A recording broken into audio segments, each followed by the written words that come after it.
का श्राप है, तेरे शरीर में 1000 छिद्र हो जाएंगे। भाग गया इंद्र तो गया।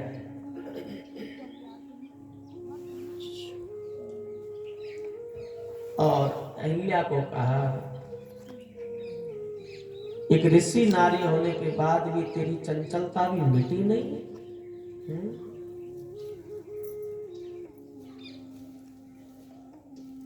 तेरी चंचलता ने भूल कर दी।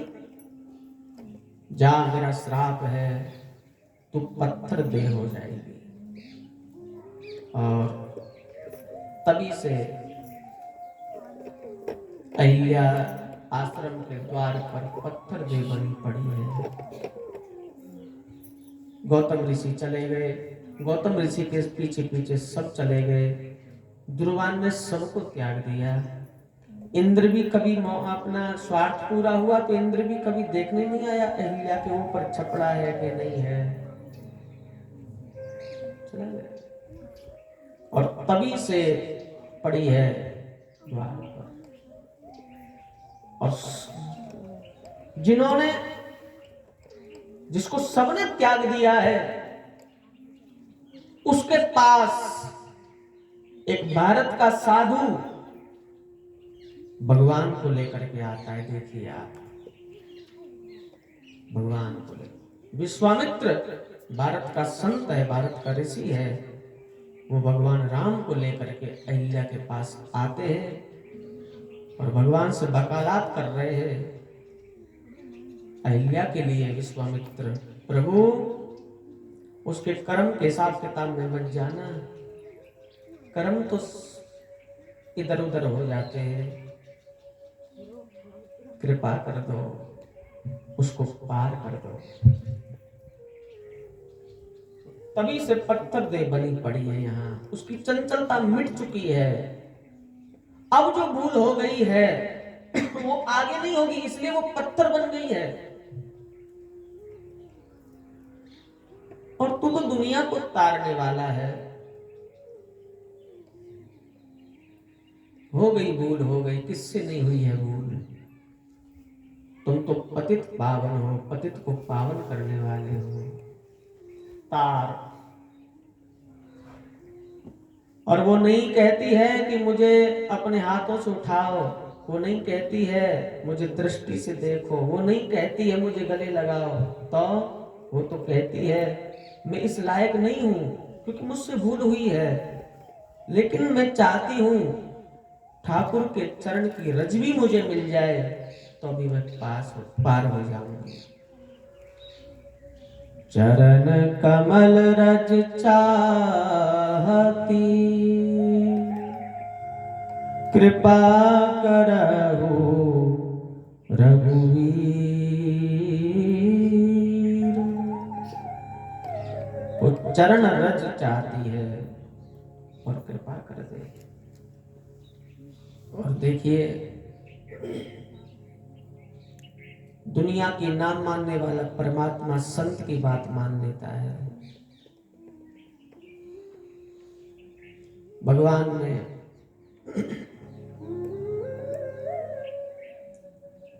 अहिल्या को चरण धूलि का दान दिया और चरण रज पड़ते ही पत्थर पिघला, पुनः चेतना आ गई। पर सत पद पावन, शोक नसावन, प्रगट भई तप पुंज सही, देखत रघुनायक, जन सुखदायक, सन्मुख होई कर जोर रही, पर सत पद पावन। गोस्वामी जी वहां लिख देते हैं, भगवान के चरण का रज का कण अहिल्या के शरीर पर पड़ा ही, पत्थर पर पड़ा ही, और अहिल्या प्रकट हो गई। भगवान को कहती है, मैं नारी अपावन प्रभु जग पावन। क्या शब्द बोले हैं, क्या बुलवा रहे हैं अहिल्या से गोस्वामी जी? मैं अपवित्र नारी हूं, अपावन नारी हूं, भूल हुई है मेरे से, लेकिन आप तो पावन हो प्रभु, पतित को पावन करने वाले हो। मेरा कहने का इतना सा मतलब है, मैं अपने आप से और आपसे बात कर रहा हूं कि भूल किसी भी कारण हो जाती है, इंसान है भाई, हो गई, लेकिन जो हुई है वो आगे ना हो। अहिल्या से जो भूल हुई, फिर अहिल्या ने जिस कारण भूल हुई उस कारण को एक पत्थर बना, माने पत्थर माने जड़ बना दिया, अब नहीं होगी आगे से, उसकी जड़ काट दी। जिस कारण भूल हुई उसकी जड़ खाली कर दी अहिल्या ने। और परमात्मा ने देखो, दुनिया अयोध्या जाती है और अयोध्या वाला खुद चल करके उसके द्वार पर आया और उसको तार दिया, पावन कर दिया। गई पतिलोक आनंद भरी, भगवान के जाने से पहले पतिलोक के लिए गति कर गई अहिल्या, उद्धार हो गया। तो कर्म तो कर्म है, हो जाता है इधर उधर, लेकिन जो हुआ है अब नहीं हो।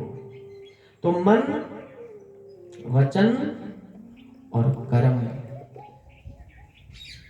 हमारे तीनों कमजोर हैं, तीनों मैले हैं, इनको विशुद्ध करना है, उसके लिए कथा सत्संग की जरूरत है। और कथा से कुछ नहीं चाहिए है? वैसे तो कथा तो, भागवत जी की कथा तो कल्प वृक्ष है, इसके नीचे बैठ कर के विश्वास से जो मांगोगे वो मिल जाता है, जो मांगते हो वही मिलता है, विश्वास हो इसके ऊपर। बहुत विश्वास करना पड़ेगा, जो चाहिए सो देती है ये, कल्प वृक्ष है ये भगवान की कथा। इसको कहने की जरूरत नहीं है, केवल इस पर विश्वास करके मन में सोच ले, मिल जाती है।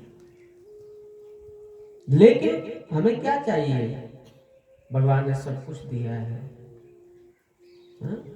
कोई कमी? अरे मनुष्य देह दे दी, बताओ आप, इससे ज्यादा और क्या देता परमात्मा? जो देवताओं को भी नहीं मिलती है वो मनुष्य देह हमें मिल गई, भारत में मिली, ऋषि मुनियों के देश में जहां गंगा यमुना बह रही है। भारत में भी राजस्थान प्रदेश में जन्म मिला है, राजस्थान तो राजस्थान है साहब, कितनी वीरों की भूमि है। तो भारत में जन्म, ऋषि मुनियों के देश में जन्म, गंगा यमुना के देश में जन्म, भारत में भी राजस्थान में जन्म, राजस्थान में भी दयाल, क्या ना, दयालपुरा में जन्म, बताओ।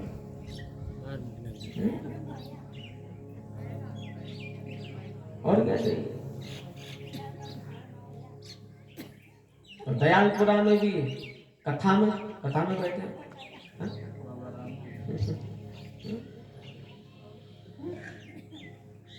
अब भी हम नहीं मुस्कुराए, अब भी खुश नहीं रहे, अब भी भगवान का शुक्रिया ना करें।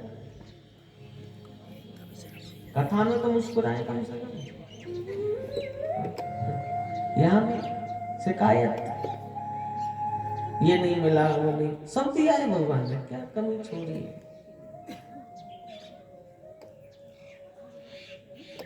ऐसे ही 4-5 साल पहले ऐसे कथा में बोल रहा था, कहाँ पता याद नहीं कथा कहाँ थी, मैं बोल रहा था कि आप कथा में हो मुस्कुराइए, आप कथा में हो मुस्कुराइए। तो बोर्ड लगा दिए कथा समिति ने, 4-5 बोर्ड लगा दिए दूसरे दिन, आप, और लिखा आप कथा में हो इसलिए आप मुस्कुराइए।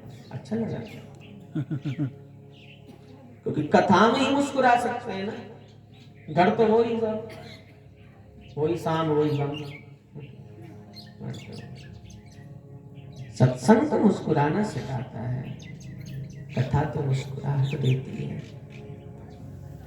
कथा में भी नहीं मुस्कुराए तो बात फूटे फिर तो हमारे यहाँ भी नहीं मुस्कुराए। तो भगवान ने कुछ कमी नहीं छोड़ी है मेरे भाई बहन। हमारी औकात से ज्यादा दिया है दाता ने, परमात्मा ने। क्या मांगे? हे दाता, हे मालिक, सब दिया तुमने।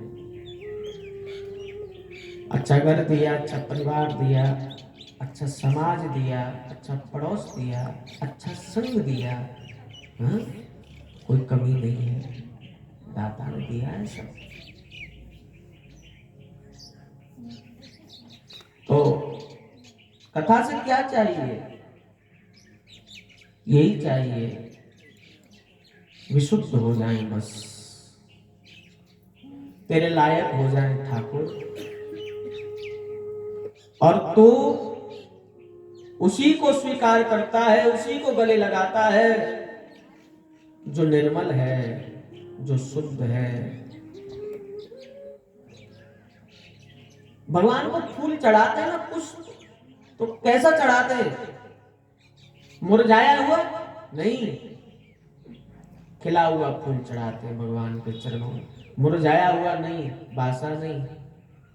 भगवान कहते तू तेरा मन, विशुद्ध मन मेरे ऊपर चढ़ा, निर्मल मन, खिला हुआ, मुरझाया क्यों? रोते रोते क्यों? और हम तो बात बात पर कितने रोते हैं।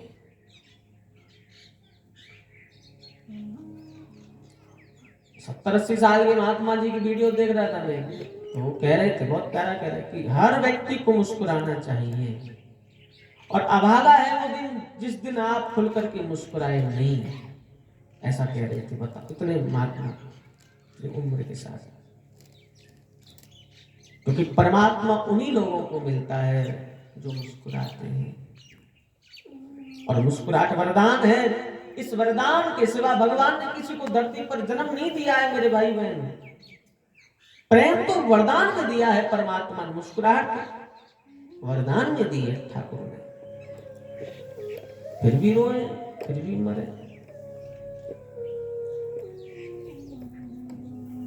कई लोग तो बस में सफर करें, मुसाफिरी करें, बस में सीट ना मिली तो कहते मर गए आज तो। ट्रेन में सफर करें, थोड़ा धक्का मुक्की हो गई, भीड़ हो गई, सीट नहीं मिली ट्रेन में, तो कह मर गए आज, बस मर गए। पत्नी ने कुछ कह दिया मर गए, बच्चों ने कुछ कह दिया मर गए, किसी ने कुछ बार मर गए। कितनी बार मरेगा? अब तो अंतिम संस्कार बाकी बचा है, बस इतनी बार। मरना तो लगा रहेगा, थोड़े जी तो लीजिए। अब इतनी भी क्या परहेज है, थोड़ी पी तो लीजिए। पीने का मतलब कथा, गलत नहीं है। भगवान की कथा कीजिए, रामामृत, भगवान का अमृत, कथा अमृत। मरे मरे मरे क्यों जीते? तो सत्संग यही बता, क्योंकि भगवान कहते हैं मुझे निर्मलता चाहिए। निर्मल मन जन सो मोहे पावा, निर्मल मन सो मोहे पावा। तो कैसा मन स्वीकार करता है भगवान?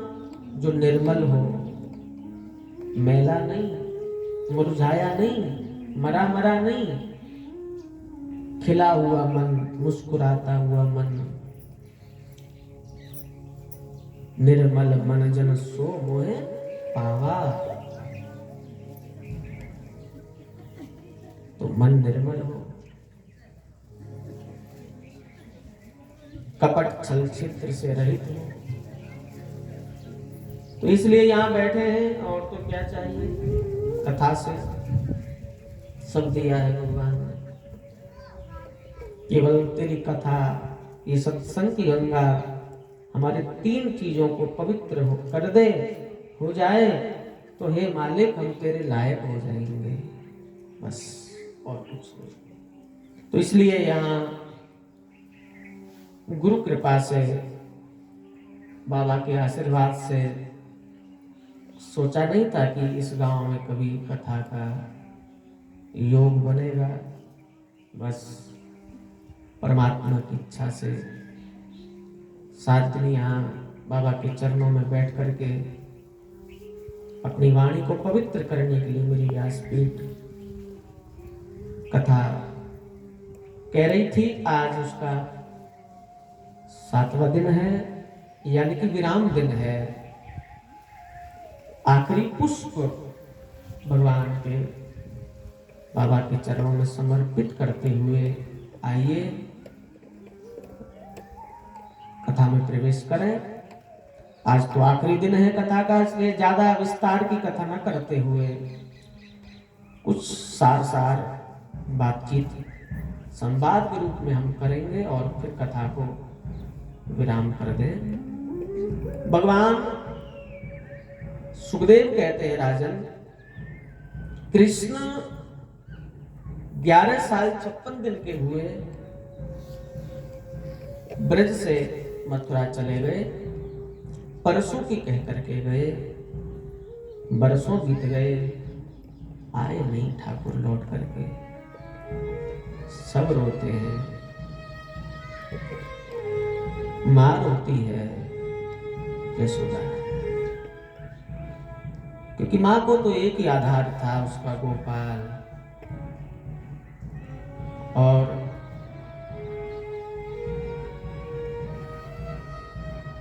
कृष्ण जब पास में थे तो मां बूढ़ी नहीं थी, उम्र चाहे कितनी भी हो गई हो, लेकिन जब गोविंद चला गया, उसका लाला चला गया, तो बूढ़ी हो गई है, उसकी आंखें बूढ़ी हो गई, उसका शरीर जर्जर होने लगा, रोती रहती है बस, और कोई तो दूसरा काम नहीं है उसे। ना सोती है, ना कुछ खाती है, पड़ी पड़ी रोती रहती है बस। और इतनी रोई है, आंख से आंसू नहीं निकलते, क्योंकि पानी सूख गया आंखों का। खाली पालना है, उसे झुलाती रहती है बस। वो यही सोचती होगी मेरे गोपाल का पालना है, और आज भी मेरा लाला इसे पालने में सो रहा है। खाली पालने को झुलाती है। नंद बाबा ने एक दिन देखा तो समझाने लगे, यशोदा तू बावरी हो गई है, पालना तो खाली है, इसमें कृष्ण नहीं है, अब संभाल तू अपने आप को यशोदा।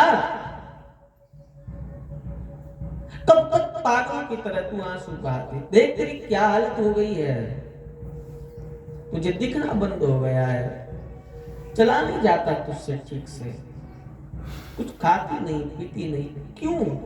और तुझे पता है वो अब नहीं आएगा कृष्ण, क्योंकि वो आने के लिए नहीं गया है, आना होता तो जाता ही नहीं। मैं कहता हूं छोड़ दो उसकी यार। और कभी मिली हुई चीज अपनी होती है, अपना नहीं था गोविंद, मिला था, देव की वसुदेव का था वो, और जहां से आया वहीं चला गया। समझाते हैं, लेकिन वो माँ है, माँ कैसे समझेगी? आप इतनी जोर से बोल रहे हो, मेरे लाला को मैंने सुलाया है पालने में, इतनी जोर से बोलोगे तो उसकी नींद खुल जाएगी, चुप हो जाओ ना।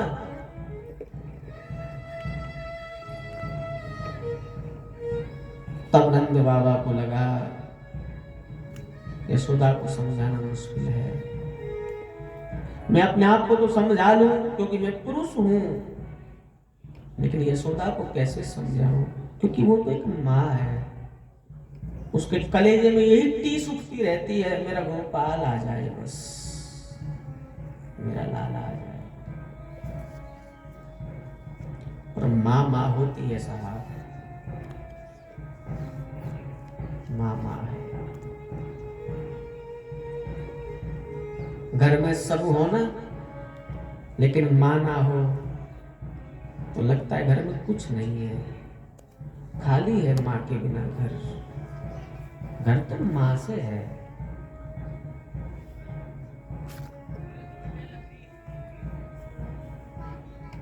और आज आज आज के जो संतान है वो कहते हैं कि हमने माँ बाप को रखा है अपने पास, ऐसा कहते हैं। हद है। तुम माँ बाप के साथ रह रहे हो कि तुमने माँ बाप को अपने साथ रखा है?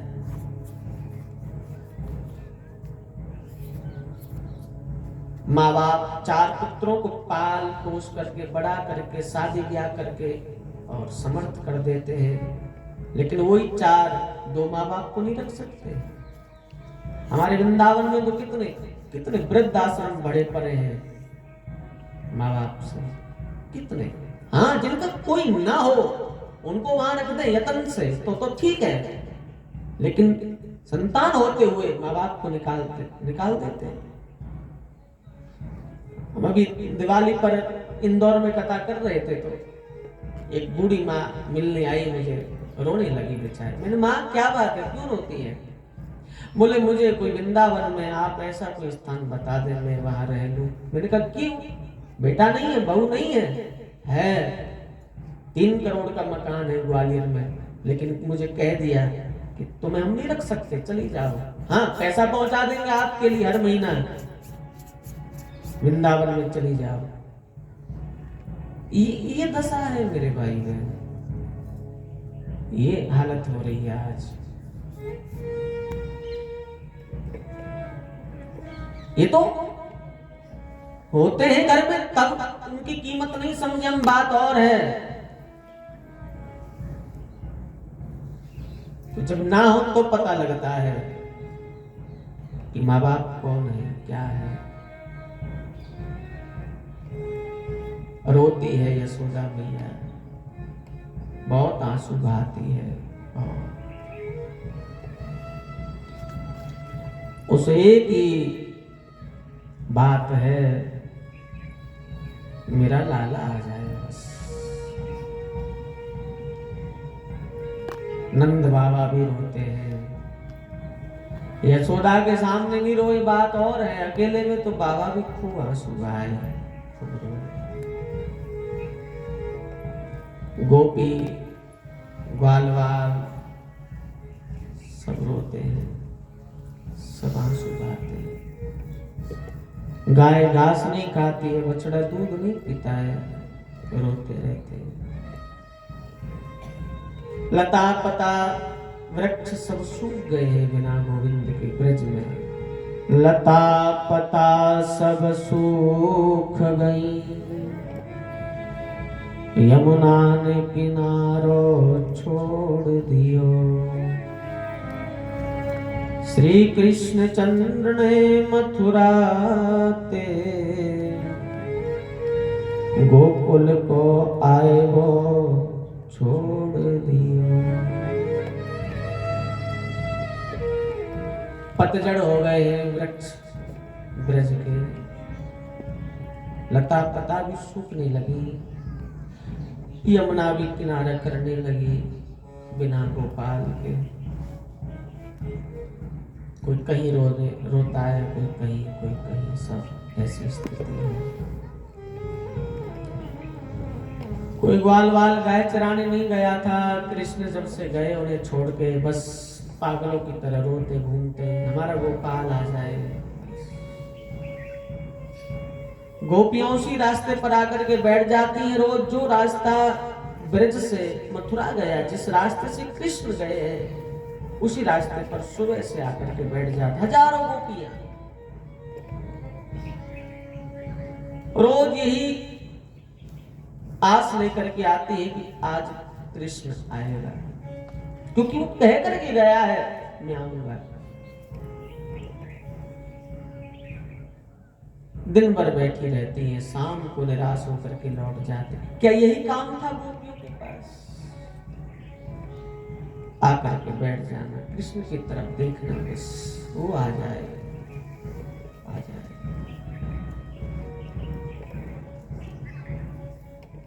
एक गोपी ने कहा तुम पागल हो गई हो, अब वो नहीं आएगा, क्योंकि वो गाय चराने वाला कोई ग्वाल नहीं है, अब तो राजाधिराज हो गए हैं मथुरा के। तब दूसरी गोपी ने कहा उसे तो माखन खाने की आदत थी, माखन के बिना वहां कैसे रहता होगा। गोपी कहती है अब माखन नहीं खाता है वो, मेवा मिष्टान के भोग लगते हैं उसे। चल माखन भूल गया, लेकिन बांसुरी, क्या बांसुरी की याद नहीं आती उसे? बोले अब बांसुरी नहीं, बीन पकावज बजाता है। माखन भूल गया, बांसुरी भूल गया, लेकिन राधे, राधे की याद नहीं आती हो। तब तीसरी गोपी ने कहा अब जो कुब्जा मिली है उसने भुलवा दिया राधे को, राधे को भी याद नहीं करते। बीन पखावज धरी रहे, मुरली को बजाए वो छोड़ दियो। वहां कुब्जा संग विहार करे, राधा को नचाए वो छोड़ दियो।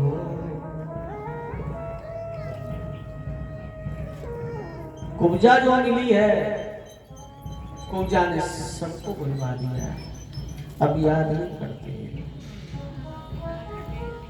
बस यही गोपियों के पास कृष्ण आ जाए, गोपाल आ जाए, बस गोविंद आ जाए।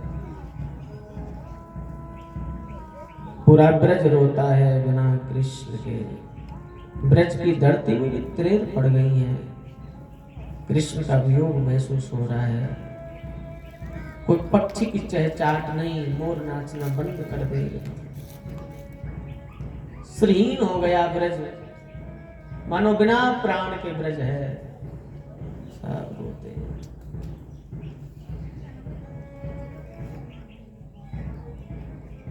वहां ब्रजवासी दुखी है, ब्रजवासी रो रहे हैं कृष्ण की याद में। तो कथा कहती है कि मथुरा में कृष्ण भी चैन से नहीं है,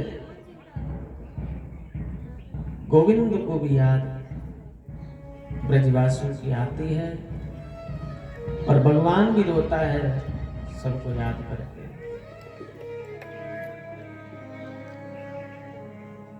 और जहां प्रेम ऐसा हो,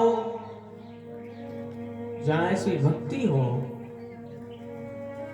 परमात्मा भी मजबूर हो जाता है फिर भक्त को याद करने के लिए, रोने के लिए। मेरे भाई ऐसे केवल केवल ब्रजवासी नहीं रो रहे हैं वहां, यहां भगवान भी आंसू बहाते हैं दिन रात।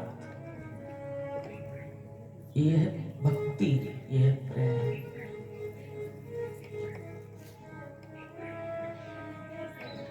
रोज टालका पर चढ़ करके ब्रज को देख देख करके रोते थे। वसुदेव बाबा कहते हैं तू सभा में नहीं आता, रोज तुझे लोग याद करते हैं, कृष्ण आऊंगा बाबा, आऊंगा आऊंगा कह करके बात टाल देते थे।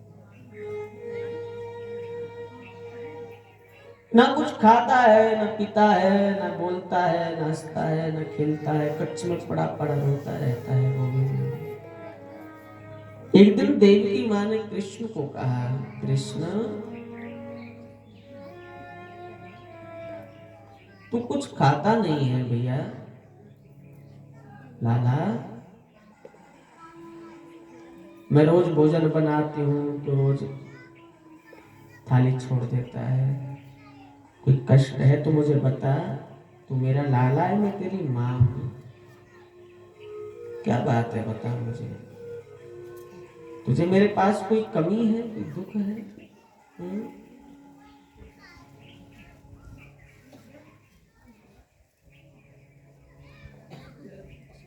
तो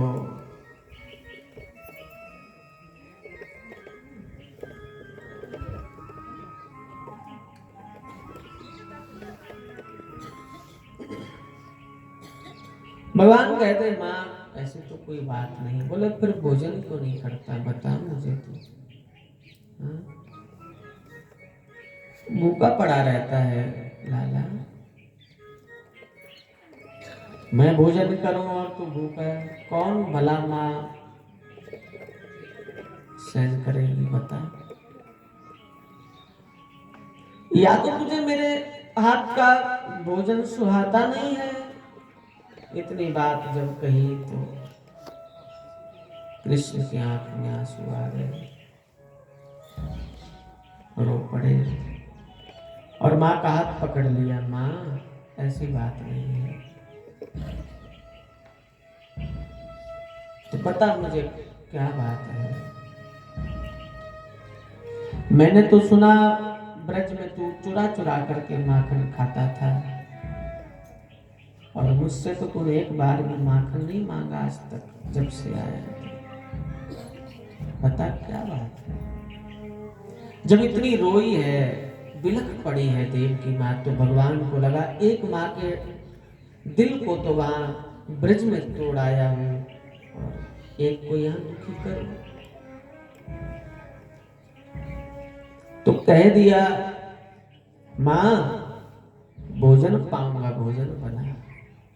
और भगवान के मुख से ये बात सुनी देव की माँ दौड़ पड़ी रसोई घर में हर्षित होकर के, अपने हाथ से सुंदर सुंदर भोजन बनाए, व्यंजन बना दिए, थाली रख दी है, आसन डाल दिया कृष्ण को। गोपाल भोजन तैयार है लाला, भोजन कर ले।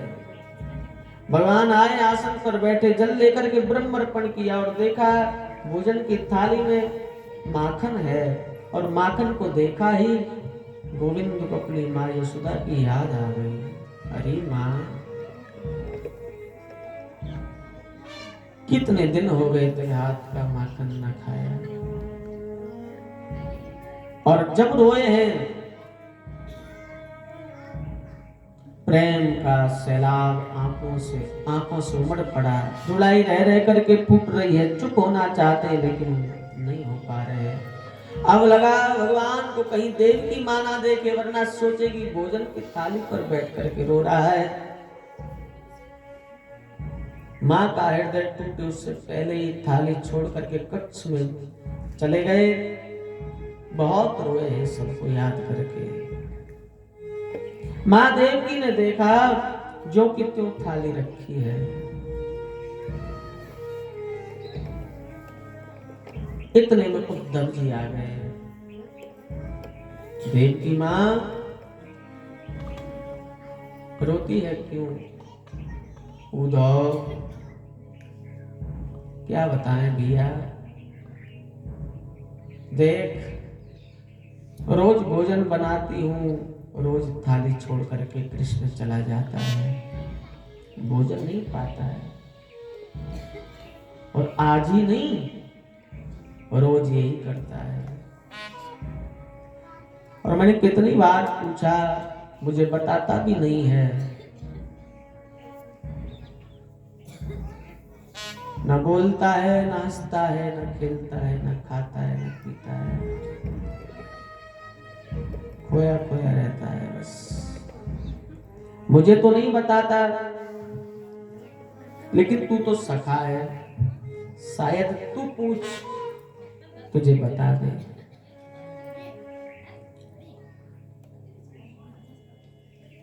हाँ माँ तू चिंता ना कर, मैं पूछूं। माँ को थोड़ी तसल्ली दे दे। गए, जब जा रहे थे उद्धव भगवान के पास, तो देव की माँ ने एक बात कही, उद्धव मैं तो नहीं कह सकती क्योंकि मैं माँ हूं, मेरी तरफ से तू कहना कृष्ण को कि उसे यहाँ नहीं रहना है ना, तो आज ही चला जाए ब्रज, क्योंकि उसकी ये दशा मुझसे देखी नहीं जाती है। दोनों ही दुखी हैं, नंद यशोदा भी दुखी है और देवकी वसुदेव भी दुखी है। नंद यशोदा इसलिए दुखी है, इसलिए रो रहे हैं कि कृष्ण हमारे से दूर चला गया। देवकी वसुदेव इसलिए दुखी है कि हमारे पास तो है, लेकिन हमारे पास होते हुए भी कृष्ण हमारे पास नहीं है, हमारा नहीं है। क्या करें? हाँ माँ, तू चिंता ना कर, मैं पूछूं कृष्ण को जा करके। गए, कक्ष का द्वार खुला, भगवान ने पीछे मुड़ करके देखा, आया उद्धव है। दौड़ पड़े उद्धव को देख करके गोविंद, और गले से लगा लिया उद्धव को। बहुत रोए हैं उद्धव के गले लग करके। उद्धव ने देखा इतना रो रहा है, आंख के आंसू पहुंचे। कन्हैया, कृष्ण,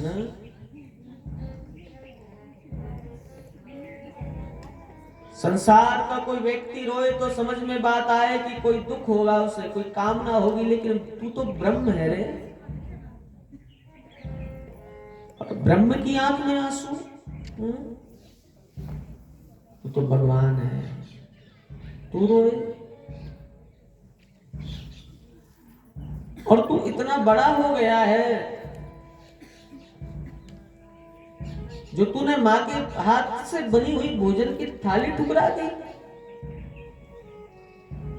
भोजन की थाली छोड़ने से पहले तूने एक बार भी नहीं सोचा कि उसके हृदय को क्या ठेस पहुंचेगी। देख, वो पागल की तरह रो रही है खड़ी खड़ी, देव की माँ। क्यों थाली ठुकराई तूने, बताया? भगवान कहते हैं, उद्धव, आज के बाद कभी थाली नहीं छोड़ूंगा भोजन की। मां के चरणों में गिर के क्षमा मांगूंगा, लेकिन एक बात मेरी मां देवकी से तू कहना कि जो भोजन में देगी मुझे प्रेम से खाऊंगा, लेकिन कभी भी भोजन की थाली में माखन ना रखे। क्यों? लगता है तुझे किसी की याद आ रही? बोले हाँ, माखन देखता हूं तो मेरी माँ यशोदा की याद आती है। कृष्ण, अभी तू भूला नहीं है ब्रज को? इतनी बरस हो गई तुझे यहाँ, अभी तक तू ब्रजवासियों को याद करके रो रहा है? क्या रखा है वहां ब्रज में, बता मुझे तू।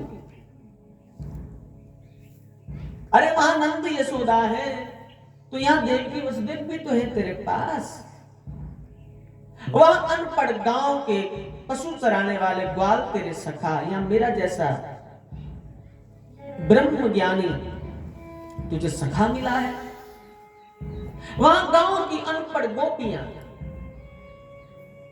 यहां कुब्जा जैसी हजार दासी तेरी सेवा में खड़ी है। बासी रोटी पर माखन खाने को मिलता था तुझे वहां, यहां मेवा मिष्ठान के भोग लगते हैं तुझे। कौन कमी है तुझे, बता। यहां कच्ची सकरी गलियों में, कांटे भरे रास्तों में, गायों के पीछे ग्वाल के रूप में तू नंगे पांव धूप ताप के मौसम में घूमता रहता था। यहां तेरे कदमों के नीचे कालीन बिछी पड़ी है।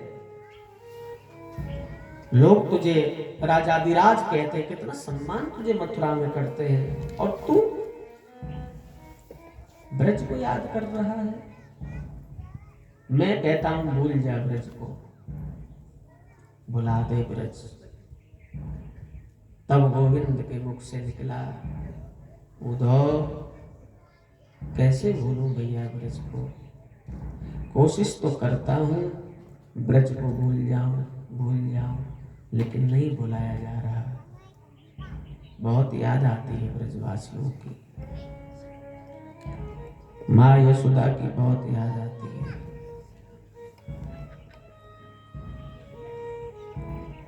उसका प्रेम से माखन खिलाना, कभी उखल से बांधना, कभी साटी से पीटना, कभी डांटना, कभी फटकारना, कभी गले से लगा लेना,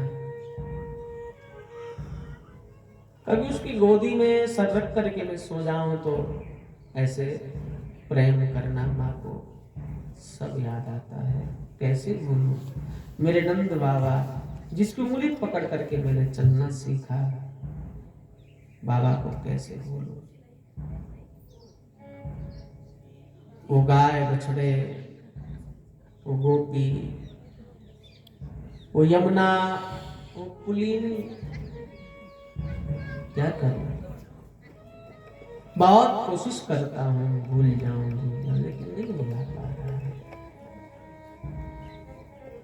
मोहे ब्रज बिसरत नाही, उधो मोहे ब्रज बिसरत नाही। कैसे भूलूं, ब्रज नहीं बिसरता है, नहीं भूला जा रहा है। हंस सुता सो